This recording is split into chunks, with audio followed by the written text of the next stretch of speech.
Good morning. Ito na lang ang natirang ubas. Ayan, Christmas decor. Umabot pa ng November 5, 2025. Ayan. Ngayon, lagay ko na yan dyan. Kukuha lang ako ng konti, yung pula. May mga gamo-gamo pa. Na-attract na naman sila sa tamis. Yung pula. Pagka kasi iniwan yan, mabubulok na. Saka maunahan ng gamo-gamo. Mag-iiwan pa rin ako ng green. Kasi ang pipitasin ko lang talaga yung mga prutas saka ibang gulay. Yung iba na bulok. Pagka kasi nakakagat na lamok, nabubulok. Tingnan nyo to, bulok. Maganda kasi rin kahit konti lang natira. Decoration. Yan. Konti lang. Ito, dadaling ko din kasi may siling labuyo. Yung green beans, ayan, papagulaangin para makakuha ng pinhi. Ay, nagbuhay pa siya, oh. Ito, may ampalaya. Munti ko na nang makalimutan. Nahinog na, kaya makakakuha ko ng kasi nung namitas ako ng dahon, hindi ko napansin may hinog. Makukuha ko yung ano niyan. Yung kahit sa mga plastic bottle, mabubuhay ang aloe vera. Gamot din sa pimples yan pag sobrang dami. Pinapahid ko sa balat ng habang natutulog yung anak ko. Pwedeng kuhanan ng gamit nyo lang hugasan nyo lang pag gagamitin nyo. Laging pahiga na ganyan kasi kumakatas. Ito, pwedeng naka-gloves, pwedeng hindi. Basta pinigaan nyo na yan, kailangan may kutsara. Kasi pag nakuskus nyo yung mata nyo, kahapde, saka sa kamay. Pero pag nakasara naman na ganyan, hindi. Kaya ako kasi inaani. Natutuyot yan pag di naagapan. Pag ginaw na, pag pula ganyan, ito medyo hilaw pa, iiwanan yan. Kaya ako sinasama yung maliit na tangkay para hindi mapasok ng mikrobyo. Yan.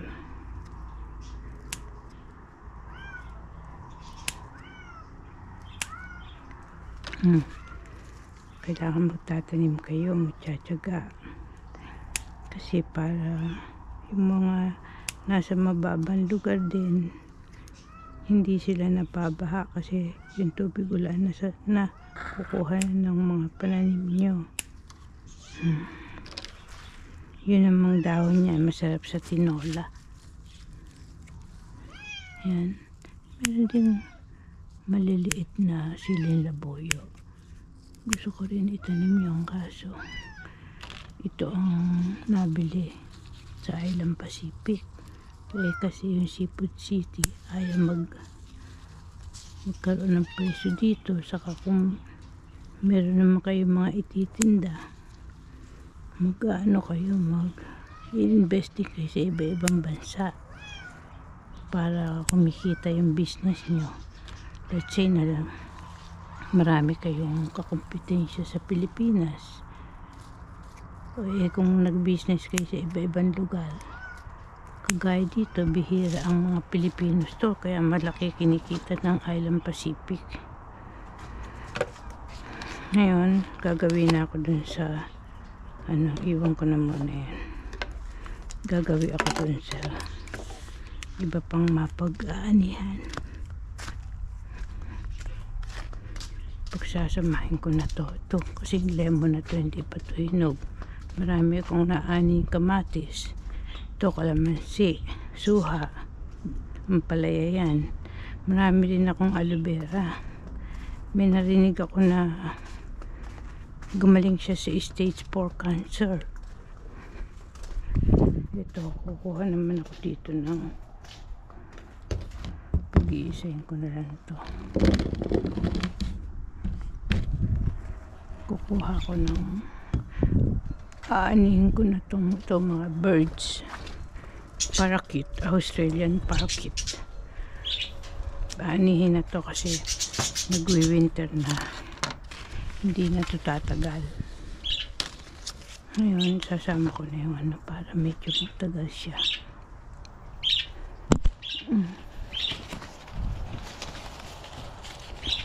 Ito ang persimmon. Parang aswete. Ano ba tawag doon? Prutas sa Pilipinas. Hindi aswete. Ano yung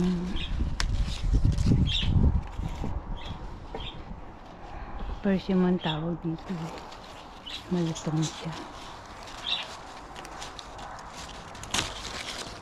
Kasi pag hindi ito inani, kukundot. Ang tawag dito sa may tawag dito sa Philippines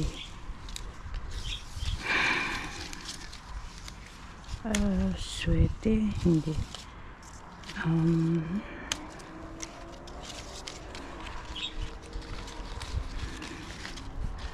pakiano nyo nga kung alam niyo, patusok yung dulo niya. Pero magkaiba lasa ito, malutong.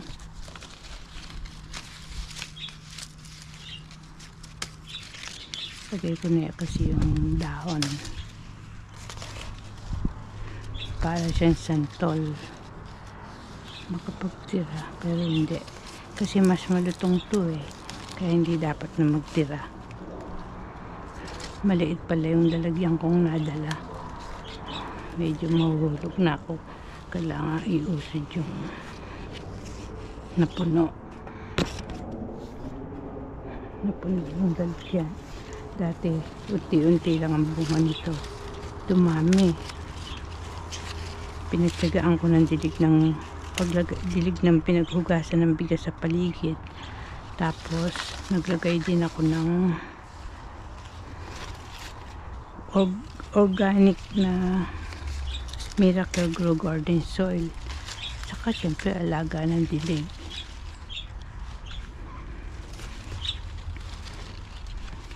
Hindi kasing ganda nung nabibili sa Island Pacific saka sa Seafood Supermarket. Dilaw na dilaw talaga yon. Maganda, pero pwede na kasi dinidilikan ko pa yung dahon niyan para malinis sa alikabok. O sino may gusto, ayan, hindi naman namin kaya ubusin yan. Ngayon, problema maliit, hindi abot, kailangan uli ng hagdan. Kailangan ko nang makuha kasi lahat tingnan nyo yung kahoy, inangat ko kasi pag napuputikan. Mahalaga ang kahoy, kaya pagka nababaha kayo yung lugar nyo, nakakakita kayo kahoy, tatali nyo kasi pwedeng panggatong gagawin, lalaga kayo,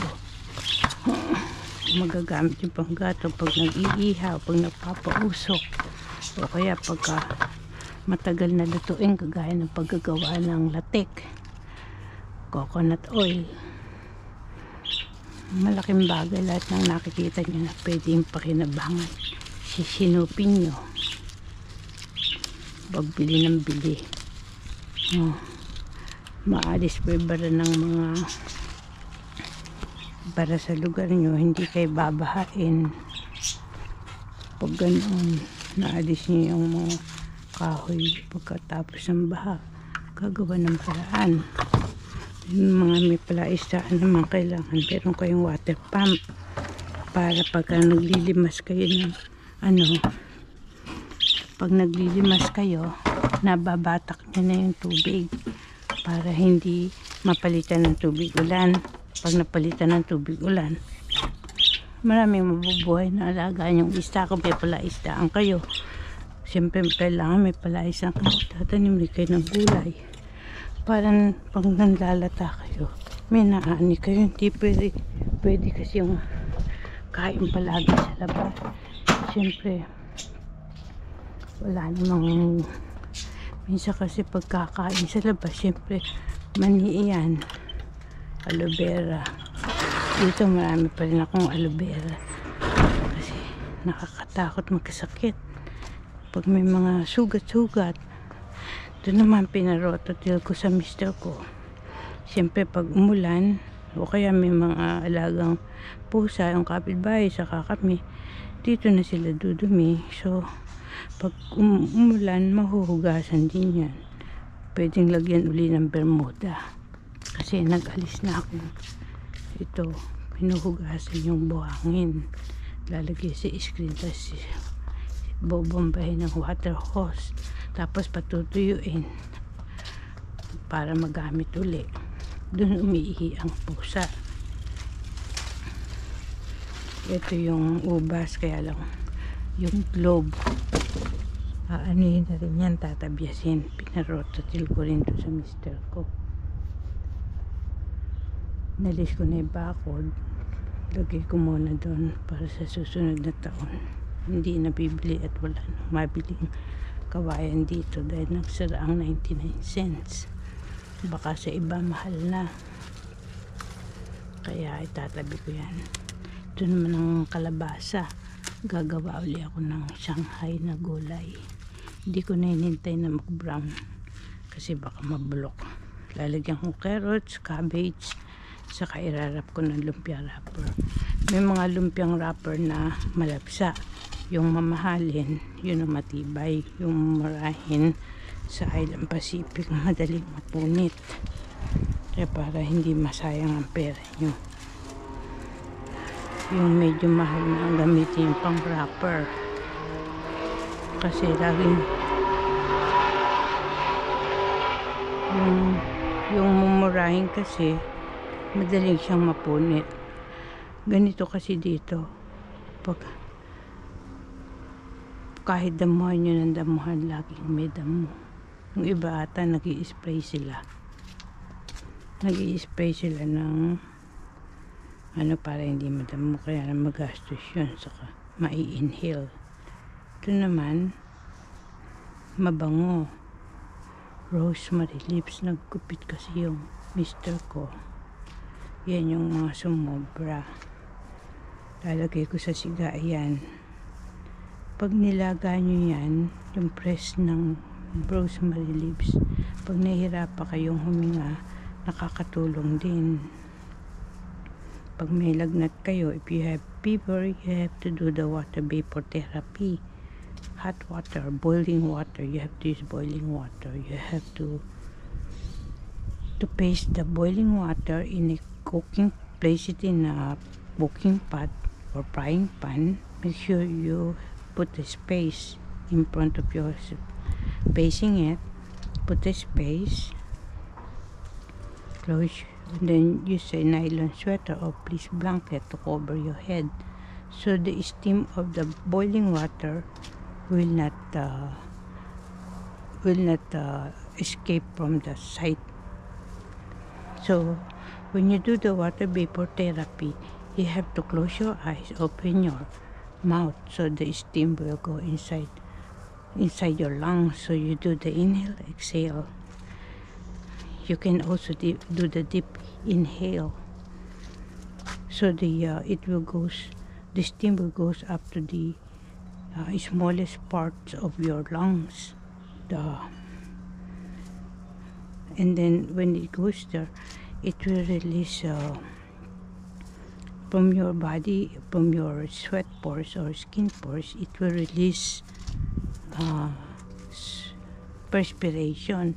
Those perspiration contains urea, uric acid, salt, and other microbes and virus.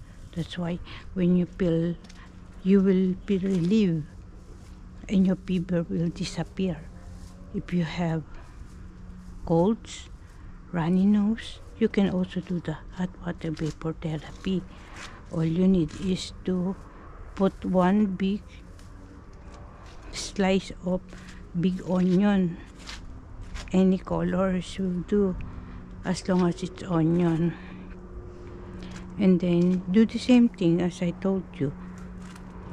Cover your head with the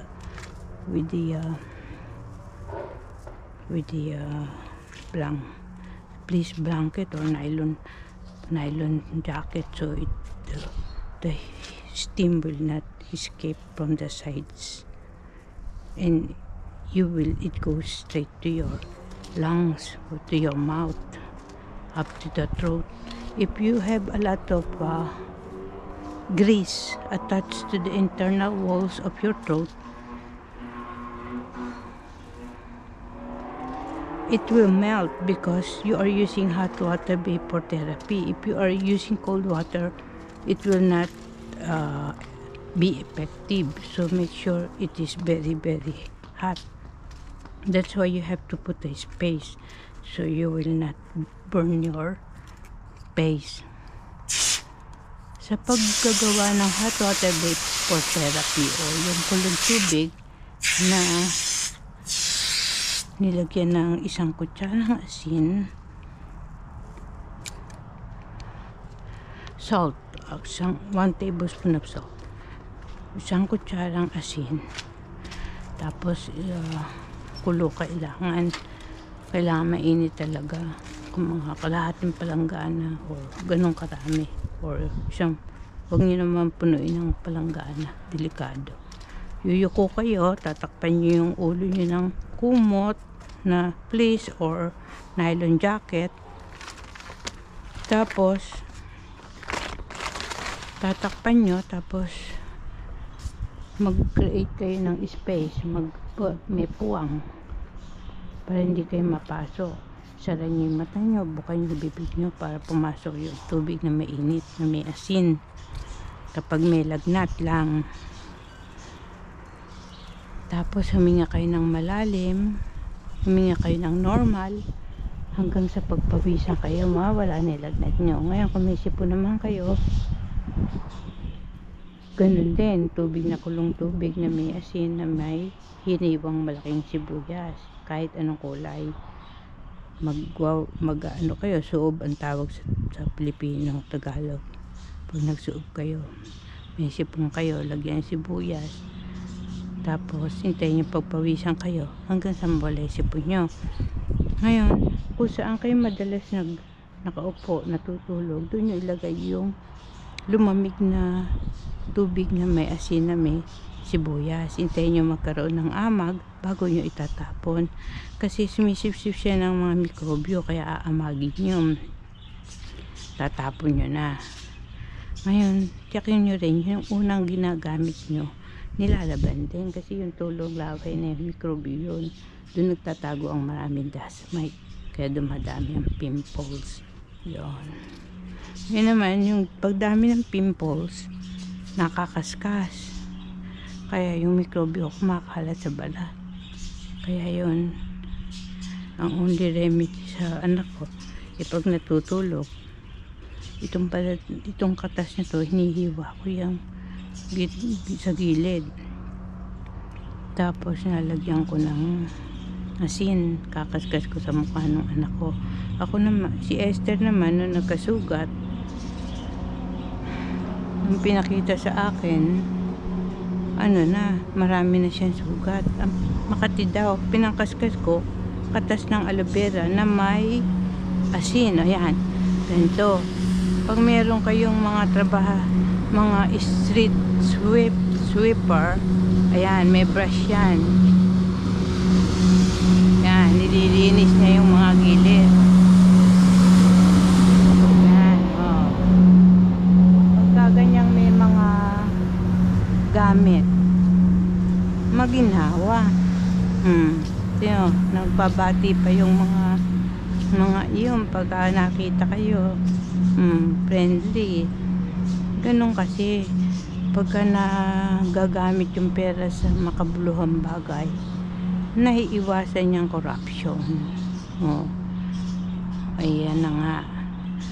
Paano ba malulutas? Ako rin may problema din sa tubig na nagkaroon ng hindi ko makilala, hindi ko alam kung mga sinong tauhan yung pumunta dito. Inayos naman nila kaso hindi rin nalutas. Ngayon paano ang ginagawa kong dustpan, tinatapon ko din sa gilid dito. Siyempre magpe-face mask, ginagamit ang dustpan, tatapon ko sa gilid. Ngayon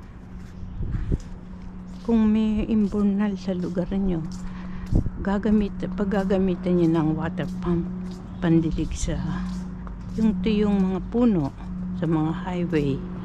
Ngayon yung mga bumbero, pwede rin tumuwang sa inyo bumbero. Gagamitan lang ng ganito, window screen, ganito, bibili siya yung pinaka hose niya, ang hose para hindi yung mga basura hindi pumapasok sa hose ng mga pambumbero, para nahihigop yung tubig. Tapos sila rin ang magdidilig sa mga puno, halaman. Dito kasi naobserbahan ko, marami silang pinagtatanim na puno, halaman, kahit yung mga bandang matataas, kaya halang landslide. Tapos marami silang ginagawang mga hinuhukay na maluwang talaga, tapos binabakuran yun para halang na aksidente. Kaya nakakainom yung mga ibon, ponds, yun. Marami silang ginagawang ponds, reserva para hindi baba. Kahit nga yung mga ibang malalaking bahay dyan, may mga reserva silang hukay. Siguro na-experience na nila ng mga binaha sila, gano'n. Importante rin kasi may mga halaman nakakatulong para hindi bumaha. Kagaya pagtatanim ng mga simple, wala kayong pambili paso, o ang ginamit ko plastic ng garden soil, o kung kailangan nyo aloe vera, sabihan nyo lang ako. Magtanim din kayo. Iba rin kasi yung meron kayong tanim, pagkakailangan nyo, makukuha nyo, magagamit nyo kaagad. Yan, thank you for watching. Be sure to subscribe to watch my old and upcoming videos. Bye.